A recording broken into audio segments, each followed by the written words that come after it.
साथियों, आप सभी को स्वागत है आपके अपने चैनल के टीचिंग सेंटर पर।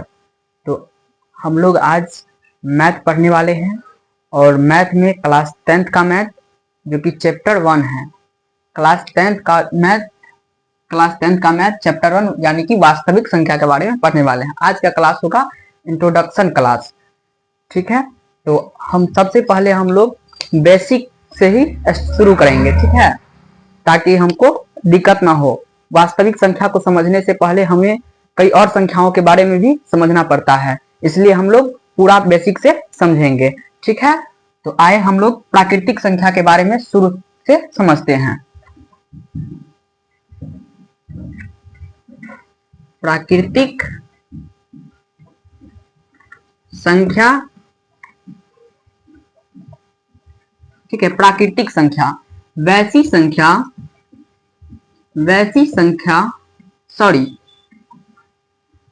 गिनती की सभी संख्याओं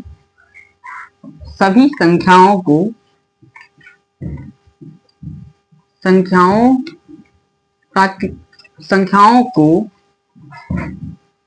प्राकृतिक संख्या कहते हैं। प्राकृतिक संख्या कहते हैं। जैसे गिनती की सभी संख्या को प्राकृतिक संख्या कहते हैं। जैसे हो गया, गिनती कभी भी हम लोग 0 से स्टार्ट नहीं करते हैं, गिनती हम लोग 1 से स्टार्ट करते हैं, इसलिए प्राकृतिक संख्या 1 से स्टार्ट होगा। जैसे 1, 2, 3, 4, 5 ... यानी कि बहुत सारे हैं, ठीक है। उसके बाद हम लोग यानी कि एक और क्वेश्चन इससे स्टार्ट होता है कि प्राकृतिक संख्या में सबसे छोटी प्राकृतिक संख्या किसे कहते हैं। तो हम लोग देखेंगे कि सबसे छोटा इसमें कौन सा है, 1 है, यानी कि सबसे छोटा प्राकृतिक संख्या 1 होता है और सबसे बड़ी प्राकृतिक संख्या अनंत होता है, ठीक है। इसके बाद हम लोग जानेंगे कि पूर्ण संख्या किसे कहते हैं। आइए हम लोग देखते हैं कि पूर्ण संख्या किसे कहते हैं। उसके बाद पूर्ण संख्या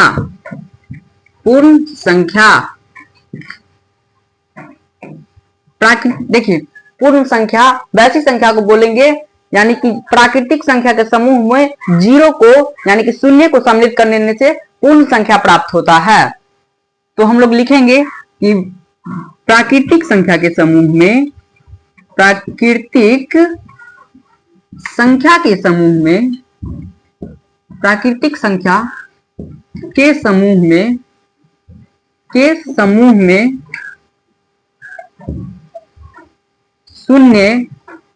शून्य यानी कि 0 को शामिल कर लेने पर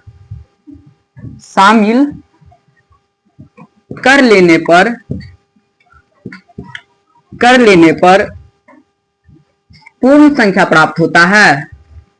पूर्ण संख्या प्राप्त होता है।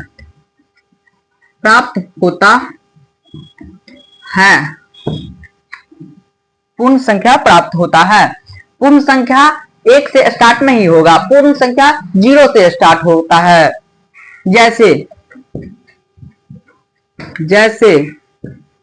0, 1, 2, 3, 4, 5 ... यानी कि बहुत सारे हैं।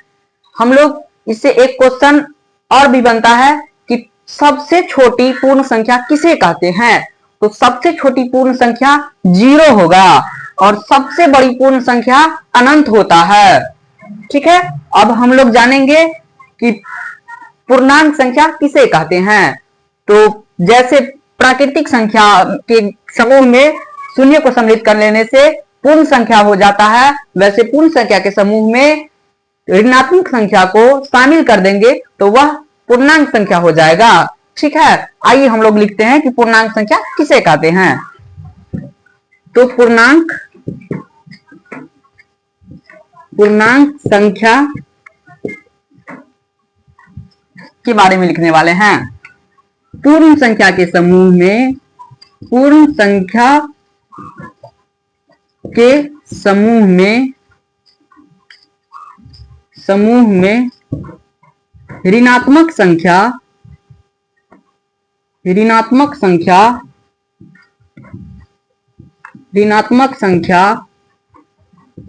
को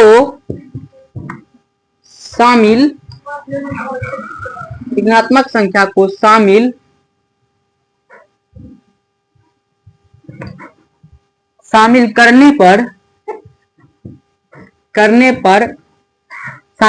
पर पूर्ण संख्या के समूह में ऋणात्मक संख्या को शामिल करने पर पूर्णांक संख्या प्राप्त होता है। पूर्णांक संख्या प्राप्त होता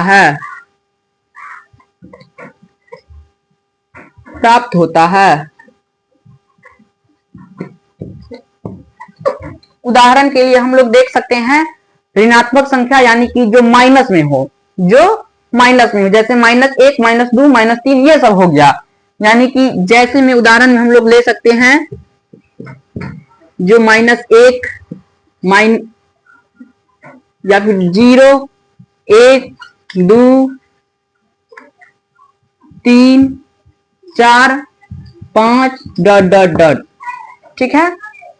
यानी कि इससे एक और क्वेश्चन हम लोगों को मिलता है कि पूर्णांक सबसे छोटी पूर्णांक संख्या कौन सी है। तो हम लोग सबसे छोटी पूर्णांक संख्या के बारे में अगर संख्या क्रम में है तो ही बता सकते हैं, वैसे पूछे तो नहीं बता सकते हैं। जैसे सबसे छोटी पूर्णांक संख्या अनंत होता है और सबसे बड़ी पूर्णांक संख्या भी अनंत होता है। यानी कि हम लोग देखें कि सबसे छोटी और सबसे बड़ी पूर्णांक संख्या के बारे में हम लोगों को क्रम में संख्या हो तभी ही हम बोल सकते हैं, नहीं तो नहीं बोल सकते हैं। इसके बाद हम लोग जानेंगे कि सम संख्या किसे कहते हैं। सम संख्या किसे कहते हैं तो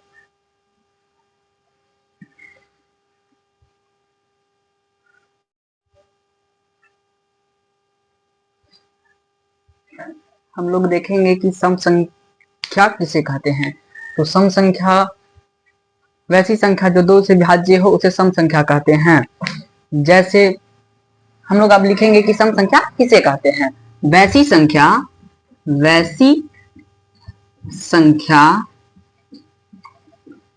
संख्याएं जो 2 से विभाज्य हो। वैसी संख्या जो 2 से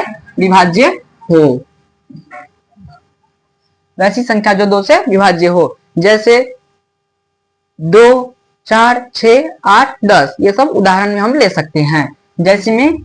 जैसे हो गया आपका 2, 4, 6, 8, 10 ... यानी कि बहुत सारे हैं। कई बार देखते हैं हम लोग कि परीक्षा में आता है क्वेश्चन कि सबसे छोटी सम संख्या किसे कहते हैं। तो सबसे छोटी सम संख्या 2 होगा। सबसे छोटी सम संख्या क्या होगा, 2 होगा। और सबसे बड़ी सम संख्या कौन होगा, तो सबसे बड़ी सम संख्या अनंत होता है। ठीक है। अब हम लोग जानेंगे कि विषम संख्या किसे कहते हैं। तो विषम संख्या वैसी संख्या जो 2 से विभाज्य नहीं हो उसे विषम संख्या बोलेंगे। तो विषम संख्या के बारे में हम लोग लिख लेते हैं पहले कि विषम संख्या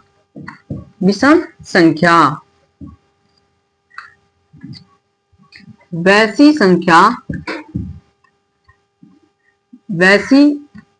संख्याएं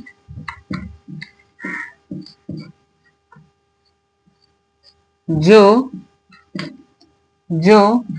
2 से विभाज्य ना हो। जैसे 2 से जैसे में हम लोग 1, 3, 5, 7 ... यानी कि बहुत सारे हैं। ठीक है। इसमें हम लोग देखेंगे कि विषम संख्या 1 से स्टार्ट होता है। अब हम लोग एक इस पर क्वेश्चन भी आता है कि सबसे छोटी विषम संख्या किसे कहते हैं, तो सबसे छोटी विषम संख्या 1 को कहते हैं और सबसे बड़ी विषम संख्या अनंत होता है।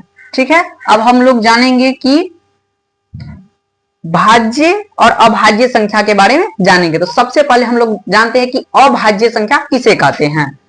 तो लिखना स्टार्ट कीजिए। हम लिखते हैं, आप सब लेक्चर को देखने के साथ साथ कलम और कॉपी लेकर उसको नोट करते जाइएगा। ठीक है, तो हम लोग देखेंगे कि अभाज्य संख्या किसे कहते हैं। अभाज्य संख्या, अभाज्य संख्या वैसी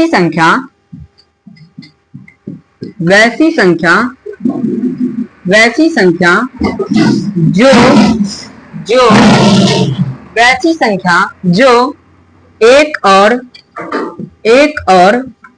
स्वयं से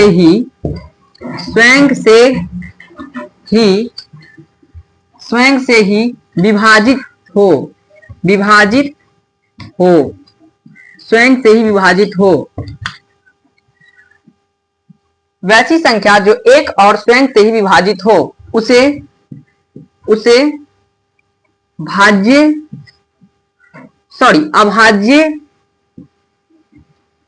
अभाज्य संख्या कहते हैं। जैसे में हम लोग देखते हैं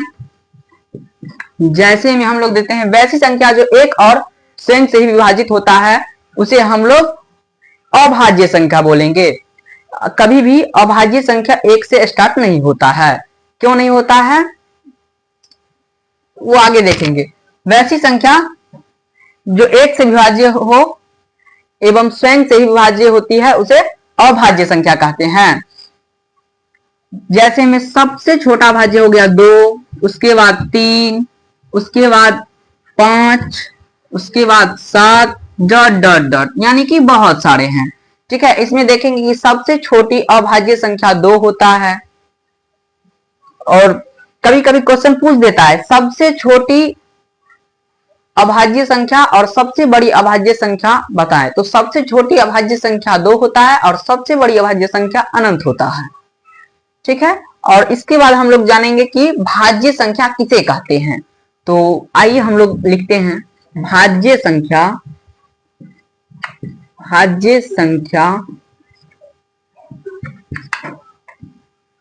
वैसी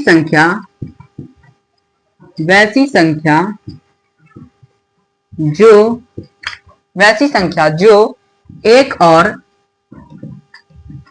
और स्वयं के अलावा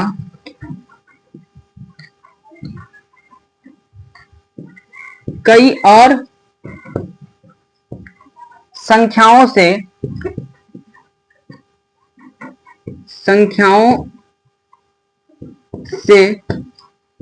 विभाज्य हो।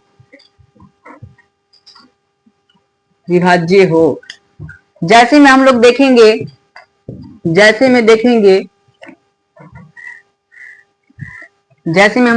कि 4, 6, 8 ... कभी भी भाज्य संख्या 1, 2 और 3 नहीं होता है। भाज्य संख्या सबसे छोटी भाज्य संख्या 4 होता है। ये चीज आप लोग ध्यान में रखेंगे। सबसे छोटी भाज्य संख्या क्या होता है, 4 होता है और सबसे बड़ी भाज्य संख्या अनंत होता है। ये चीज ध्यान में रखेंगे। अब हम लोग देखेंगे कि परिमेय और अपरिमेय, उसके बाद वास्तविक संख्या पर हम लोग चले जाएंगे। तो सबसे पहले आप देखेंगे कि परिमेय संख्या किसे कहते हैं।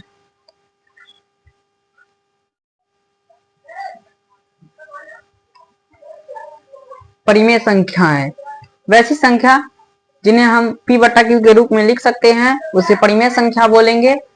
तो आइए हम लोग लिखते हैं कि परिमेय संख्या किसे कहते हैं।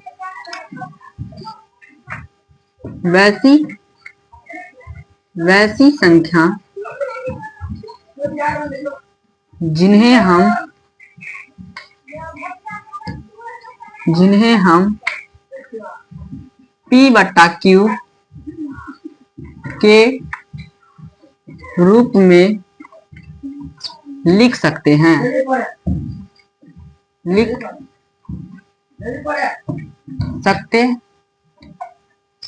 लिख सकते हैं।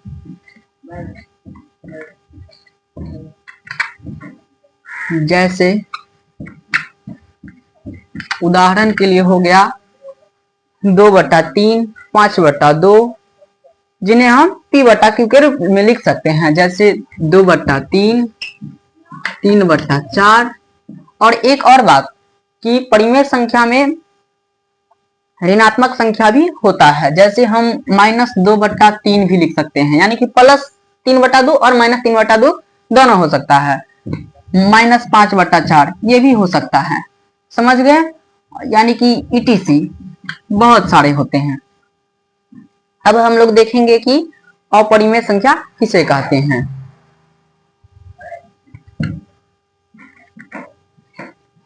अपरिमेय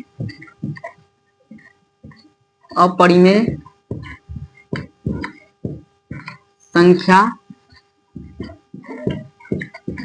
किसे कहते हैं।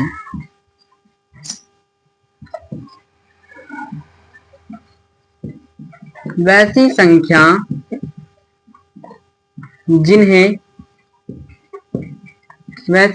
जिन्हें P/Q के रूप में नहीं लिखा जा सके,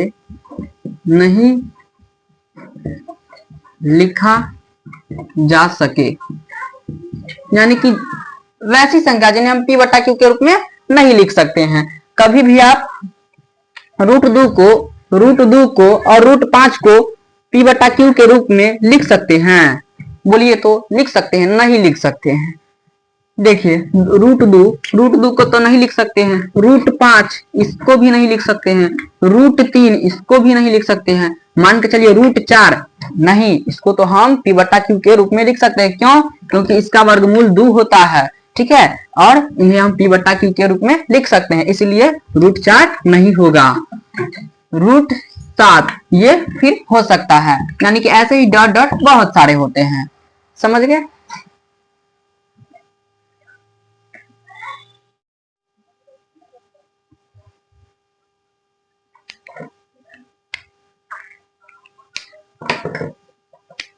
वास्तविक संख्या किसे कहते हैं, तो हम लोग जानेंगे वास्तविक संख्या किसे कहते हैं। वैसी संख्या यानी कि परिमेय और अपरिमेय संख्या के सम्मिलित रूप को वास्तविक संख्या कहते हैं। तो आइए हम लोग लिखेंगे वास्तविक संख्या किसे कहते हैं।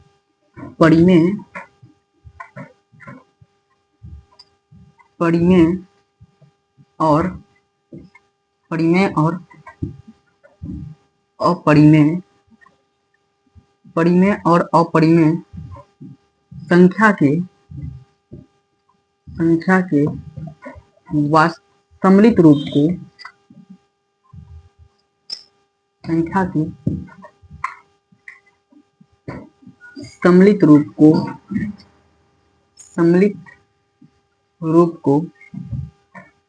सम्मिलित रूप को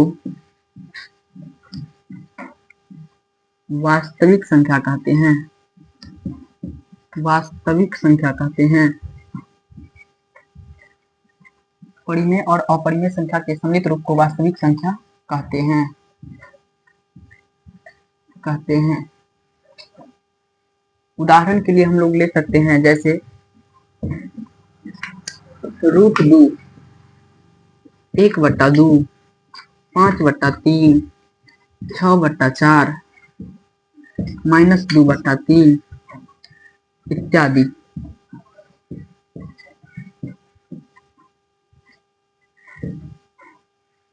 अब लोग हम लोग आप जानेंगे कि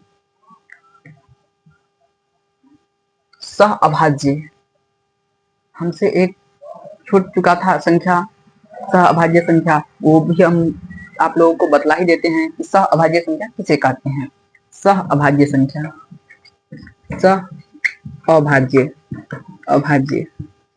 सहअभाज्य में हम लोग देखेंगे कि जिसका मौसो 1 हो।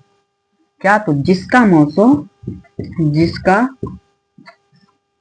मौसौ एक हो, जिसका मौसौ एक हो। जैसे में हो गया सह अभाज्य में, जैसे में हो गया 2, 2, 3, 5, 7, 8,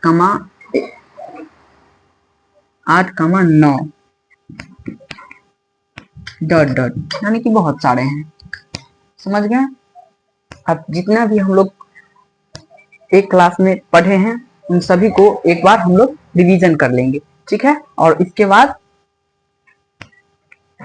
क्लास ऑफ कर देंगे, ठीक है? तो आइए, सबसे पहले हम लोग पढ़े थे परिमेय संख्या, तो सबसे पहले हम लोग पढ़े थे प्राकृतिक संख्या। तो प्राकृतिक संख्या के बारे में लिखेंगे। प्राकृतिक संख्या,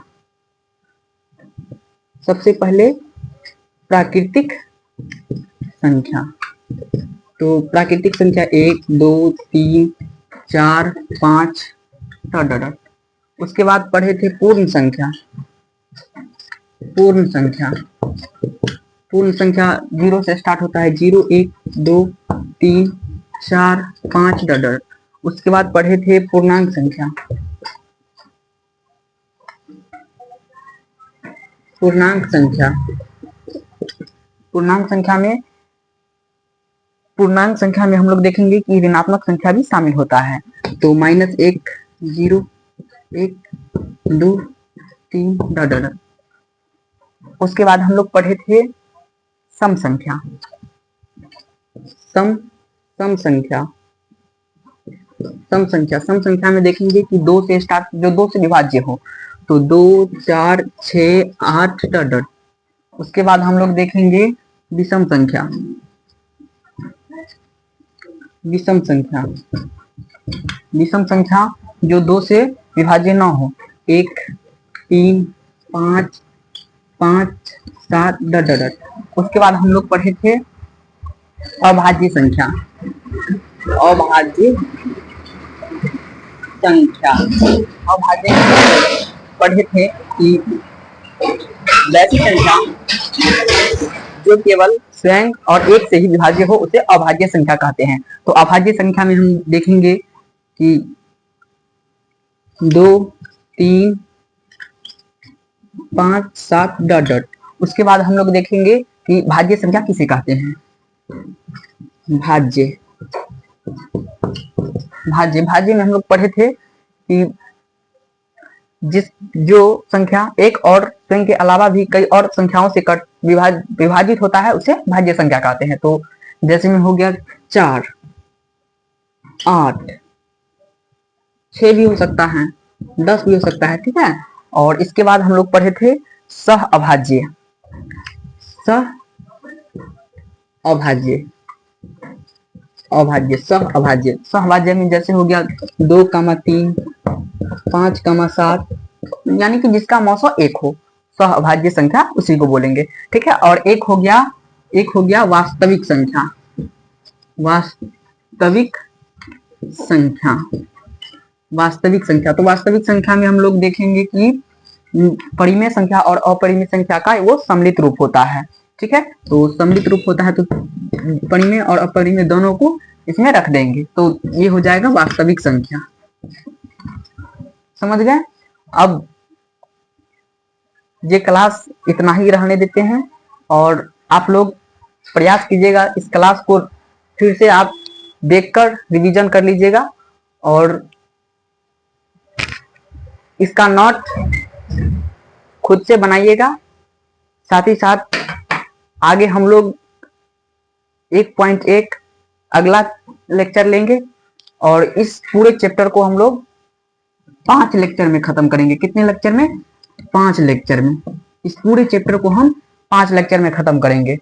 पहला 1.1, उसके बाद लेंगे 1.2, 1.3, 1.3, 1.4 और आज का एक क्लास हो गया। ये सभी को जोड़कर 5 क्लास में ये पूरा चैप्टर हम लोग खत्म करेंगे। और आप लोगों को कहीं दिक्कत होगा समझने में या फिर कहीं लिखने में तो प्लीज कमेंट में आप लोग बोल सकते हैं, और आगे से हम प्रयास करेंगे, कहीं अगर गलती हो गया होगा तो हम प्रयास करेंगे कि आपको आगे से वो गलती ना दिखाई को मिले, और फिर हम आप लोगों के लिए अच्छा से वीडियो रिकॉर्ड करके डाल सके यूट्यूब पर। यह मेरा यूट्यूब पर पहला क्लास था। धन्यवाद।